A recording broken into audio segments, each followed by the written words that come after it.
নমস্কার। আজকে আপনাদের ইলিশ সর্ষে দিয়ে মাইক্রোওয়েভে করে দেখাচ্ছি।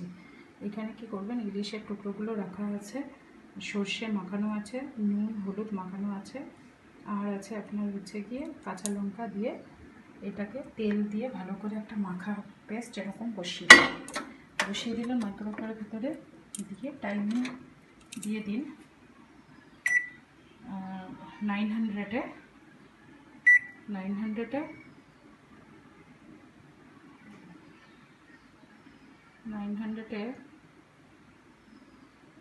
7 মিনিটের জন্য দিন।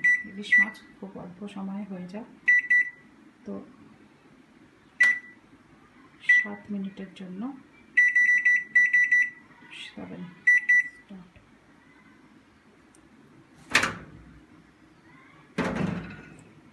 আচ্ছা, দরজাটা বন্ধ করে নিতে হবে, তারপরে 7 মিনিটের জন্য স্টার্ট করবে।